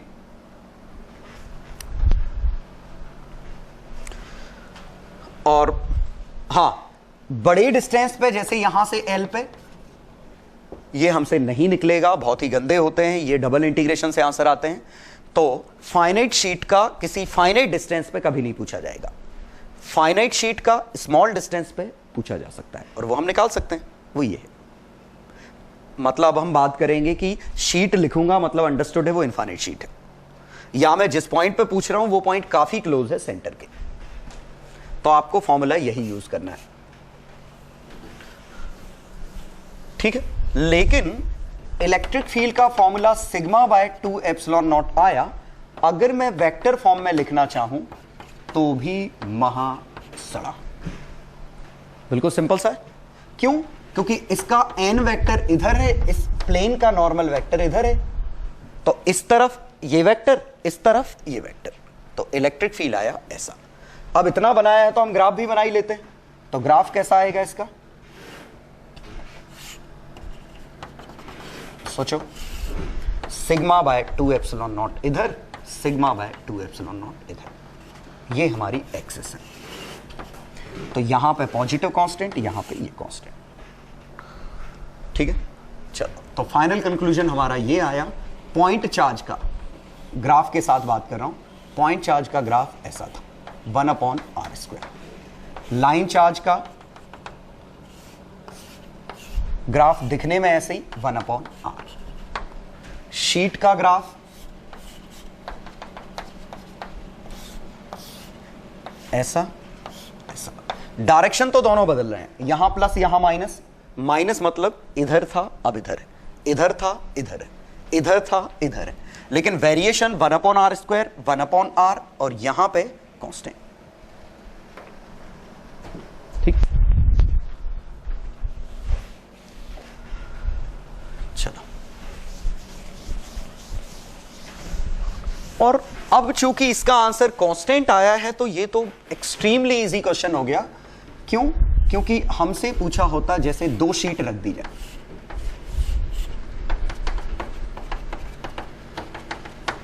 ये सिग्मा 1, ये सिग्मा 2, अब हमसे पूछा होता कि बताओ यहां कितना आएगा, ए पे, बी पे, सी पे, तो इलेक्ट्रिक फील्ड एट ए, तो हम क्या करेंगे, electric field due to sigma 1, electric field due to sigma 2। अब सिग्मा 1 की वजह से इलेक्ट्रिक फील्ड कितना है, सिग्मा 1 बाय 2 एप्सिलॉन नॉट इस तरफ, सिग्मा 2 की वजह से कितना है, सिग्मा 2 बाय 2 एप्सिलॉन नॉट इस तरफ, कांस्टेंट है, तो sigma 1 by 2 epsilon naught minus sigma 2 इस तरफ। ठीक है, बी पे निकालना होता तो electric field due to sigma 1 due to sigma 2, अब बी पे निकालते तो इस वाले पॉजिटिव का रिपल्शन, इस वाले पॉजिटिव का रिपल्शन दोनों ऐड हो जाते, इस तरफ, सिग्मा 1 बाय 2 एप्सिलॉन नॉट इस तरफ। तो answer sigma 1 plus sigma 2 by 2 epsilon. और सी पे निकालना होता, सी पे तो इसका इधर तो दोनों का नेगेटिव, तो सिग्मा 1 बाय 2 एप्सिलॉन नॉट इस तरफ, सिग्मा 1 बाय 2 एप्सिलॉन नॉट इस तरफ, दोनों जोड़ दो, सिग्मा 1 बाय। मींस इनके निकालने के लिए आपको सिर्फ डायरेक्शन चाहिए, मैग्नीट्यूड तो आपको सीधे सीधे पता था। तो रियलिटी ये है कि ये सब इतना हम क्यों लिखेंगे, सीधे समझ में आ रहा है कि यहां पे दोनों जुड़ेंगे, इसका रिपल्शन, तो दोनों का सिग्मा बाय 2 एप्सिलॉन। यहां पे भी रिपल्शन जुड़ेंगे, यहां इसका इधर जो जीतेगा, मैंने मान लिया सिग्मा 1 बड़ा है। अब जहां तक ग्राफ की बात आई, मैं इस डायरेक्शन को पॉजिटिव लूं तो यहां से ग्राफ बना कांस्टेंट, ऐसा, यहां से पॉजिटिव कांस्टेंट, यहां से नेगेटिव कांस्टेंट। सोचो, ये हाइट और ये हाइट बराबर है, ये थोड़ी सी छोटी, और फील्ड लाइन बनाना तो ये तो और भी आसान, फील्ड लाइन तो सीधे ऐसे, इसकी फील्ड लाइन अगर बनानी होती तो ये दोनों शीट होती, फील्ड लाइन कुछ ऐसी बनती।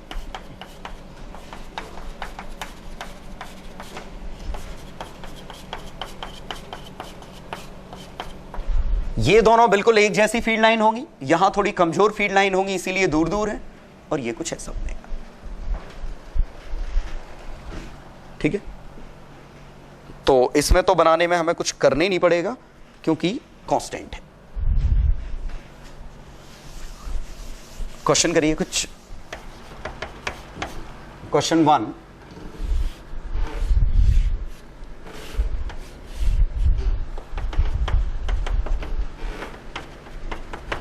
Sigma -2 sigma,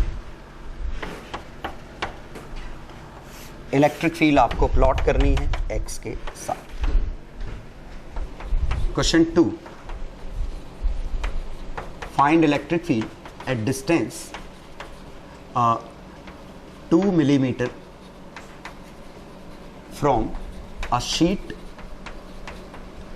of size 10 centimeter cross 10 centimeter carrying charge 20 microcoulomb from center of। Perpendicular direction में डिस्टेंस है 2 मिलीमीटर, मतलब फिगर कुछ ऐसा है, पूरे पे चार्ज। ठीक, हाँ, तो क्वेश्चन है, क्वेश्चन नंबर 1 में 2 लार्ज शीट है, ठीक है, अंडरस्टूड है, लार्ज शीट है, डिस्टेंस नहीं दिया, आपको इनफाइनाइट शीट मानना है, और सिग्मा और -2 सिग्मा चार्ज डेंसिटी है, इलेक्ट्रिक फील्ड का वेरिएशन एक्स के साथ प्लॉट करना है। सेकंड में एक शीट इनफाइनाइट तो नहीं है, 10 सेंटीमीटर क्रॉस 10 सेंटीमीटर है, उसके सेंटर से 2 मिलीमीटर ऊपर पूरी शीट में यूनिफॉर्म चार्ज है 20 माइक्रोकूलम टोटल। सेंटर से डिस्टेंस ये निकालना है, मतलब फिगर कुछ इस तरह का होगा। 2 मिलीमीटर ऊपर हमें इलेक्ट्रिक फील्ड बताना है, ऐसा होगा, उसकी वैल्यू बतानी है। थर्ड क्वेश्चन में क्या है कि पूरे एक्स जेड प्लेन में एक शीट है सिग्मा की, पूरे वाई जेड प्लेन में -2 सिग्मा की शीट है। अब आपको किसी भी x, y, z पे इलेक्ट्रिक फील्ड बताना है। x, y, z तीनों पॉजिटिव हैं। फर्स्ट ऑक्टेंट में इलेक्ट्रिक फील्ड वेक्टर क्या होगा? ठीक, करिए, हो जाए तो वापस आइए। चलो, तो पहले क्वेश्चन में हम देखते हैं सिग्मा और -2 सिग्मा, इसका रिपल्सिव, इसका अट्रैक्टिव, तो यहां मैं लिख सकता हूं सीधे 3 सिग्मा बाय 2 एप्सिलॉन नॉट। इसका सिग्मा बाय 2 एप्सिलॉन नॉट, इसका 2 sigma by 2 epsilon naught add हो गए। यहां पे इसका अट्रैक्टिव कितना, 2 sigma by 2 epsilon naught attractive, इसका sigma by 2 epsilon naught repulsive. जीतेगा कौन? ये, तो कितना आएगा, सिग्मा बाय 2 एप्सिलॉन। सिमिलरली यहां पे इसका अट्रैक्टिव, इसका रिपल्सिव, यही जीतेगा, तो सिग्मा बाय 2 एप्सिलॉन। ये रिजल्टेंट की वैल्यू लिख दी। अब बनाते हैं यहां 3 sigma by 2 epsilon, sigma by 2 2 epsilon not. इसको हम नेगेटिव मान रहे हैं, इसको पॉजिटिव मान रहे हैं। ये हमारा वैल्यूज है। जहां तक इलेक्ट्रिक फील्ड लाइंस का सवाल है, वो इलेक्ट्रिक फील्ड लाइन बनाई नहीं हमने, लेकिन हम बना सकते हैं।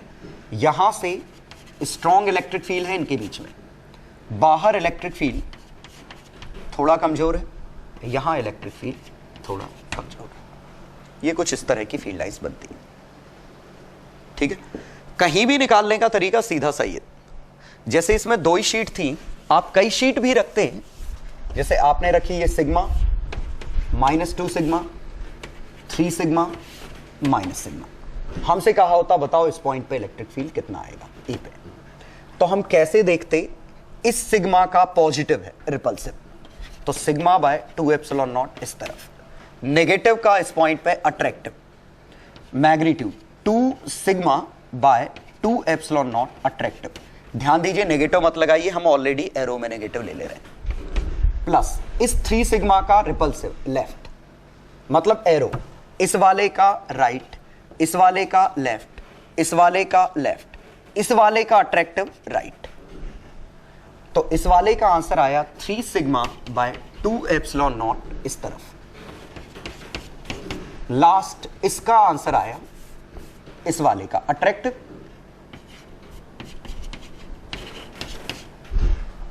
तो अब आप देखें इनको, ये दोनों दाएं तरफ हैं, ये दोनों बाएं तरफ हैं, 3 और 2 5, -2, या ये 3 कट गया, बचा कितना 3 सिग्मा बाय 2 एप्सिलॉन नॉट। तो यहां जो आंसर आया वो 3 सिग्मा बाय 2 एप्सिलॉन नॉट इस तरफ।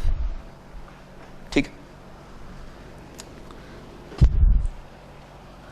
तो या तो आप ऐसे कर सकते थे, या आपके पास एक और तरीका है। इस पॉइंट पे निकालना है तो चूंकि डिस्टेंस पे तो डिपेंड नहीं कर रहा है, तो इन दोनों को कंबाइन करके 1 सिग्मा मान लो, माइनस सिग्मा। इन दोनों को कंबाइन करके 1 सिग्मा मान लो, 2 सिग्मा। समझिए डिस्टेंस पर तो डिपेंड ही नहीं कर रहा है, तो इनको कंबाइन कर दो, इनको कंबाइन कर दो, इनको ध्यान दीजिए, चारों को कंबाइन करते तो ये पॉइंट खो जाता। तो पॉइंट बनाए रखना है तो हमने इनको कंबाइन किया, इनको कंबाइन किया, ये लिखा।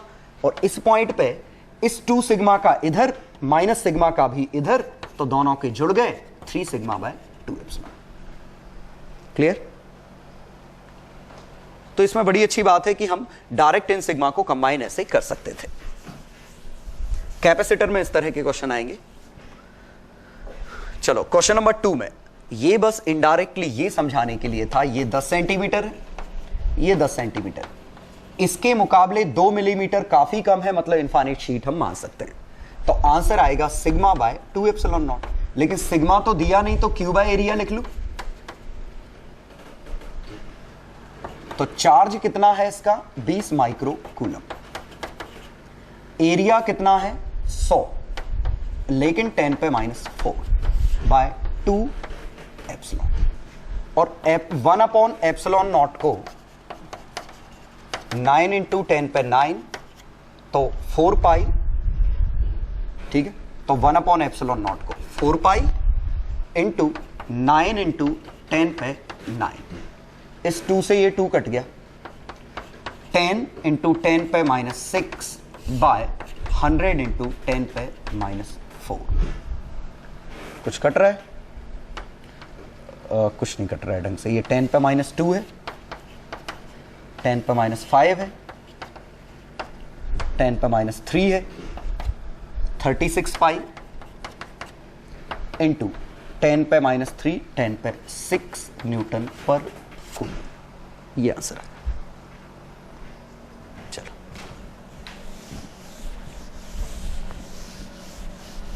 क्वेश्चन 3। क्वेश्चन 3 में आपको x, y, z पे जो भी आंसर लिखना है, ये तो तय है फर्स्ट क्वाड्रेंट है, मतलब इसके रिस्पेक्ट में पॉइंट ऊपर है। तो चूंकि ये xz प्लेन है, तो इसका आंसर j कैप में आएगा। वैसे ये डिस्टेंस z है, कितना है y है, लेकिन आंसर तो डिस्टेंस पे इंडिपेंडेंट था, तो इसका आंसर सिर्फ हमें डायरेक्शन चाहिए, कहां j कैप। तो इसका sigma by 2 epsilon not j cap. इस नेगेटिव की डायरेक्शन चाहिए, तो फर्स्ट क्वाड्रेंट में x, y, z इधर है और नेगेटिव अट्रैक्ट करेगा इधर आएगा, तो मैग्नीट्यूड आएगा 2 sigma by 2 epsilon not, direction आएगा माइनस आई कैप। तो answer sigma by 2 epsilon naught minus 2 I cap plus J cap, ये आंसर है। मतलब इनफाइनाइट शीट में तो सिर्फ डायरेक्शन ही चाहिए, मैग्नीट्यूड तो सीधे सिग्मा बाय 2 एप्सिलॉन नॉट ही है हर जगह। इवन हम इसकी फील्ड लाइन हम बनाते तो कुछ ऐसी होती, मैं सिर्फ ये व्यू बना रहा हूं, ये प्लस है, ये माइनस है, ये सिग्मा। तो देखें इस वाले का आंसर आता इधर, इस वाले का आंसर आता इधर, तो रिजल्टेंट चूंकि इसका डबल है तो रिजल्टेंट आया ऐसा, और ये सिर्फ यहां नहीं है, इस पूरे स्पेस में रिजल्टेंट ऐसा आएगा। यूनिफॉर्म फील्ड बनेगी। क्यों? इसका वेक्टर यूनिफॉर्म, इसका वेक्टर यूनिफॉर्म, ये यूनिफॉर्म वेक्टर ही तो है। अब जैसे यहां बनाना होता तो इस प्लस सिग्मा का नीचे आता, इस माइनस का इधर आता, रिजल्टेंट ऐसा आता, और सिर्फ इस पॉइंट पे नहीं, हर पॉइंट पे रिजल्टेंट ऐसा आता। और यहां बनाते तो सिग्मा का इधर, माइनस सिग्मा का इधर, रिजल्टेंट ऐसा। इस पे माइनस सिग्मा का इधर, प्लस सिग्मा का इधर, रिजल्टेंट ऐसा। ये फील्ड लाइंस बनती है। ठीक है, एक तरह से पॉजिटिव से निकल रही है, पॉजिटिव से निकल रही है, नेगेटिव पे गिर रही है। ये फील आ रहा है? पॉजिटिव से निकल रही है, एरो देखो, पॉजिटिव से निकल रही है, पॉजिटिव से निकल रही है, नेगेटिव पे गिर रही है। इस स्पेस का यूनिफॉर्म है, इसका यूनिफॉर्म है, इसका यूनिफॉर्म है, इसका यूनिफॉर्म। ठीक, तो ये हमारा गॉस लॉ था शीट के लिए, और शीट के आंसर भी हम आसानी से सॉल्व कर लिए। तो सबसे आसान केस तो यही बना। अब लास्ट डिस्कशन ये है कि जरूरी नहीं कि सिमेट्री हो। सिमेट्री किन केस में बनी? पॉइंट चार्ज में, लाइन चार्ज में और शीट में, इनफाइनाइट शीट में। तो हमने यहां सिलेंड्रिकल मान लिया, यहां ऐसा मान लिया और यहां ऐसा मान लिया, लेकिन हर जगह ये नहीं बनेगी। जैसे डाइपोल के केस में ऐसी कोई सिमेट्री नहीं है, रिंग के केस में ऐसी कोई सिमेट्री नहीं है, आपको इंटीग्रेशन ही करना पड़ेगा। तो बाकी केसेस में आपको इंटीग्रेशन ही करना पड़ेगा, जो कि हमने पहले प्रैक्टिस की थी। जैसे हाफ सिलेंडर, सॉरी, हां, इसके लिए मान लो, इसके लिए आंसर निकालना हो कि इस पे चार्ज डेंसिटी सिग्मा है, शेल है। इसका आंसर ये तो समझ में आ रहा है कि इस पॉइंट पे इधर है,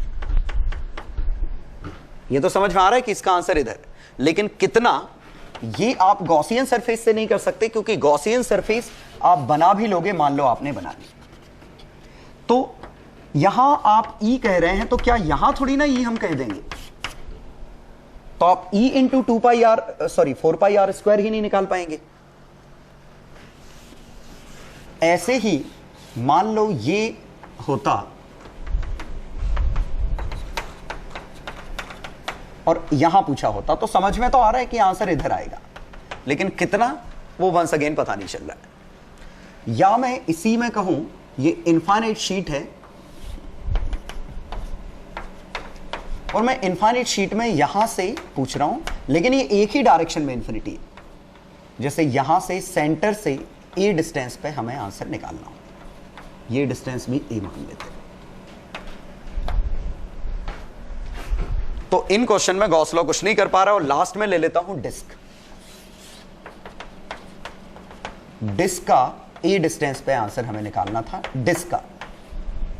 तो इन सभी में गॉस लॉ कुछ नहीं कर सकता, गॉस लॉ नहीं कर सकता, हम कर सकते हैं, क्योंकि हमारे पास इंटीग्रेशन नाम की एक जुगाड़ है जिससे ये सभी क्वेश्चन सॉल्व हो जाएंगे।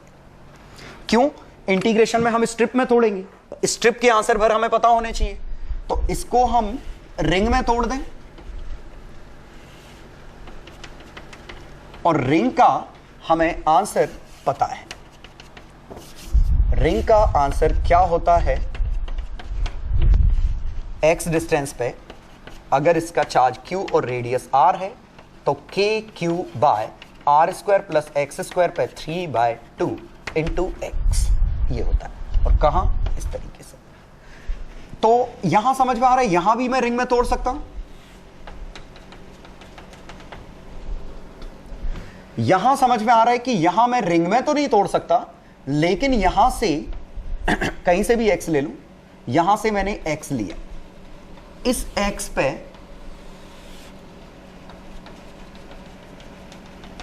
ये डिस्टेंस ले, ठीक है।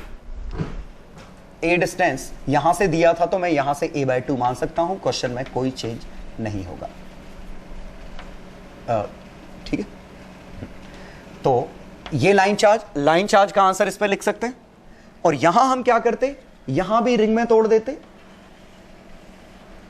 और हम रिंग का आंसर यहां निकाल सकते थे। ठीक है, और ये आंसर आपको पता है, मतलब तरीका आपको पता है कैसे इंटीग्रेशन करना है। तो इन चारों के इंटीग्रेशन ट्राई करिए अभी, और हो जाएं तो वापस देखिए आंसर्स क्या है इनके। ठीक है, ये मैंने बस इनमें सभी में एलिमेंट्री सरफेस बना दी है, इन सभी में गॉस लॉ कुछ काम नहीं कर पा रहा था। चलो सॉल्यूशन देखते हैं। तो मैंने जैसे इसमें बताया था थीटा के टर्म में लो तो बेहतर है। तो मैं अगर ये थीटा लूं, ये थीटा, ये लेंथ आर डी थीटा, इसकी रेडियस आर कॉस थीटा, तो ये जो हमारी एलिमेंट्री रिंग बनी, इससे ये जो डिस्टेंस है वो है आर का साइन थीटा, खुद की रेडियस है आर कॉस थीटा। तो इस रिंग की वजह से जो डीई आता है के d q r square x square 3/2 x, value चाहिए। तो इसका डी क्यू कितना है, सिग्मा इंटू डी ए, और डी ए कितना है, कर्व सरफेस एरिया 2 पाई, इसकी रेडियस कितनी, r cos theta into r d theta, value छापते हैं कि डी क्यू की value sigma into 2 pi r cos theta perimeter into lateral length, ये इंटू एक्स। एक्स लेंथ कौन सी है, ये यही तो एक्स थी, आर साइन थीटा, और r square plus x square, ये फील करिए r square plus x square का अंडर रूट, ये लेंथ है, और ये कुछ और नहीं आर है, r sine theta r cos theta r बना, तो ये बना आर क्यूब। ये तो बड़ी अच्छी बात है, आर नाम की मोहमाया तो हट गई। ठीक है, के सिग्मा 2 पाई, और के को 1/4 पाई एप्सिलॉन नॉट लिखो, तो sigma by 2 epsilon naught, sine theta cos theta d theta 0 से π/2, और टी डी टी स्क्वायर/2 0 से 1 सिग्मा बाय 4 एप्सिलॉन नॉट। हाँ, कोई है इसका लॉजिक कोई नहीं कि शीट का आंसर आधा आया है, वो मैथमेटिकली आधा आया है, कि आप सोचो कि किसी जुगाड़ से जो शीट का आंसर आया है उसका आधा इसका है और आंसर निकाल लो। ठीक है, वो तो डायमेंशनली सेम है, कुछ ना कुछ तो आना ही था, सिग्मा बाय एप्सिलॉन नॉट तो आता, टाइम समथिंग आता, क्योंकि यही डायमेंशन है इलेक्ट्रिक फील्ड की। चलो, तो ये हमारा इलेक्ट्रिक फील्ड का आंसर आ गया। ठीक, चलो क्वेश्चन 2 में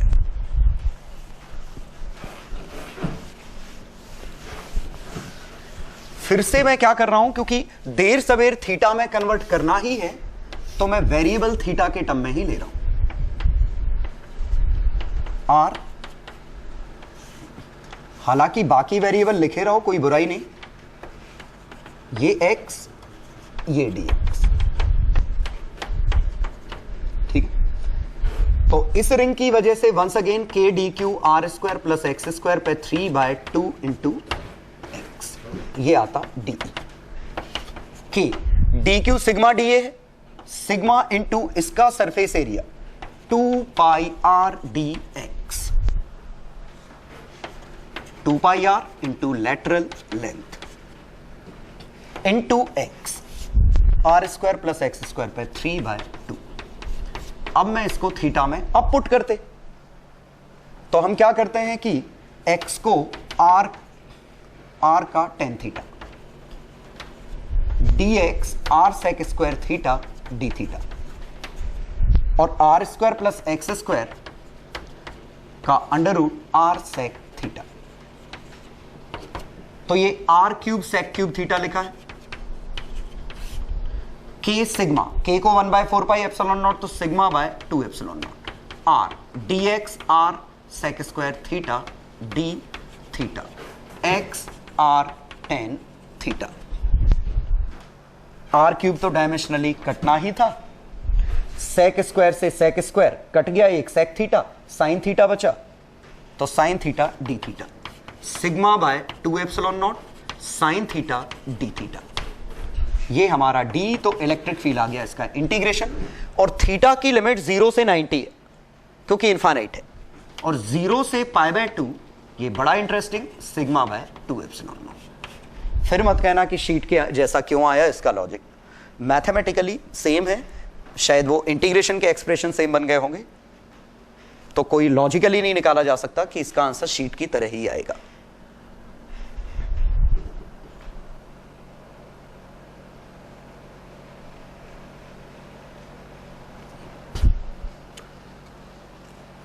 या निकाला जा सकता है, इसका आंसर ये है ना, डिस्क का पॉइंट चार्ज का, पिछला क्या था हमारा,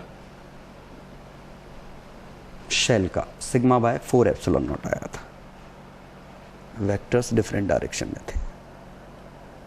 सोचता हूं फिलहाल थर्ड में, ठीक है, जुगाड़ कुछ होगी तो मैं डिस्कशन में बताऊंगा इसमें, ठीक है।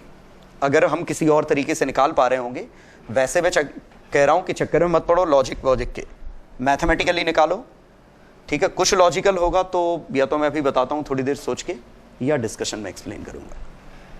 थर्ड क्वेश्चन में हम इसको लाइन चार्ज मानते तो लैम्डा, और इसका यहां से अगर मैंने एक्स लिया तो इसका उस पॉइंट पे इलेक्ट्रिक फील्ड आएगा lambda by 2 epsilon naught r, ये डी ई आता। अब मुझे लैम्डा भी चाहिए, आर भी चाहिए। आर तो ये है, तो आर की वैल्यू तो a बाय 2 प्लस एक्स हो गई। अब मुझे लैम्डा चाहिए, तो मैं किसी भी लेंथ का चार्ज दो तरीके से निकाल लेता हूं। डी क्यू अगर निकालता तो लैम्डा इंटू एल होता, या सिग्मा इंटू एरिया आता डी ए, और एरिया कितना आएगा एल डी एक्स। पहले बात कर चुके हैं इसके बारे में, lambda will be sigma D x. तो जो डी एक्स मिसिंग था वो हमें वापस मिल गया, और x की वैल्यू 0 से a, तो sigma by 2 pi epsilon not log 3, ये हमारा आंसर आ जाता है, ठीक है। डायरेक्शन दाईं तरफ। चलो नेक्स्ट क्वेश्चन, डिस्क का आंसर चाहिए हमें। चलो लास्ट रिंग का देखते हैं। तो यहां से हमने ये x पे dx ये माना, ये हमारा dq है। इस रिंग की वजह से a पे आंसर लिखते हैं, ये आता de। तो डिस्क में de, ए रिंग माना और रिंग का आंसर लिख रहे हैं k dq a square plus x square, sorry r square plus x square पे 3/2 इंटू एक्स। हाँ, एक कंफ्यूजन वाली बात हो सकती है, ये मैंने x और dx लिया है क्योंकि यहाँ x ये है, इधर x मैंने लिखा। कंफ्यूजन हटाने का अच्छा तरीका था कि मैं यहाँ r ले लूँ, r और dr, सो दैट कंफ्यूजन कम होगा। अब यहाँ x की वैल्यू कितनी है a, r की वैल्यू कितनी है स्मॉल r, dq की वैल्यू कितनी है सिग्मा इंटू 2πr dr, ठीक है। तो इलेक्ट्रिक फील्ड आ गया कि dq sigma into 2πr dr, और x की वैल्यू कितनी है a by r square plus x square, इसकी रेडियस कितनी है स्मॉल r, प्लस x कितना है a 3/2, ये बना। अब हम जरा वैल्यू छापते हैं इनकी। तो थीटा के टर्म में लिख दें तो ज़्यादा आसान बनेगा थीटा। तो यहां से small r a tan theta, dr a sec square theta d theta, ठीक है। और a square plus r square का under root is equal to a sec theta. तो k इंटू k और सिग्मा इंटू 2 कंबाइन करके sigma by 2 epsilon naught into r d r. R कितना है a tan theta, d r कितना है a sec square theta d theta into small a, ये a cube sec cube theta. a कटना ही था dimensionally क्योंकि ऑलरेडी हमारा सही आ चुका है। सेक स्क्वायर सेक क्यूब, एक सेक बचा 10 अपॉन सेक, क्या बचा साइन, तो ये बना sigma by 2 epsilon naught sine theta, ये डी थीटा, ये हमारा डी ई निकला। तो इलेक्ट्रिक फील्ड आएगा sigma by 2 epsilon naught sine theta d theta integration. और थीटा की लिमिट कहां से कहां तक है, तो थीटा की लिमिट 0 से थीटा मैक्स, ये रिंग आगे जाएगी, यहां एंगल 0 है, बढ़ता गया थीटा मैक्स। तो sigma by 2 epsilon naught sine theta का integration cos theta minus cos theta, actually limit 0 से theta naught, sigma by 2 epsilon naught 1 minus cos theta naught. और कॉस थीटा नॉट की वैल्यू कितनी है? तो कॉस थीटा यहां a था, disc के लिए ये रेडियस r थी, कॉस थीटा आया 1 minus a by a square plus r square का अंडर। तो डिस्क का आंसर आया हमारा sigma by 2 epsilon naught 1 minus a by a square plus r square का अंडर रूट। और जरा वेरीफाई करें, a काफी छोटा होता r से, ये अगर a काफी छोटा होता तो ये वाला टर्म नेग्लेक्ट हो जाता, तो आंसर आता सिग्मा बाय 2 एप्सिलॉन नॉट। और सही बात है, हम काफी क्लोज होते तो ये इनफाइनाइट शीट की तरह बिहेव करता, तो आंसर आता ये। दूर जाने पे ये वैल्यू थोड़ी कम होती जा रही है। तो उम्मीद है समझ में आ गया होगा कि हम हर जगह गॉस लॉ नहीं लगा पा रहे हैं, लेकिन हमारे पास दो पावरफुल चीजें हैं, एक है इंटीग्रेशन, दूसरा है सुपरपोजिशन। किसी ना किसी से काम चल ही जाएगा। ठीक है, तो अब आपको प्रैक्टिस करनी है और मैं रिकमेंड करूंगा कि पुराने इंटीग्रेशन के जो मैंने क्वेश्चन दिए थे इलेक्ट्रोस्टैटिक्स में, थोड़ा उनका ओवरव्यू ले लेना डीसीटी करने के बाद। ठीक, चलो तो मिलते हैं अगली क्लास में।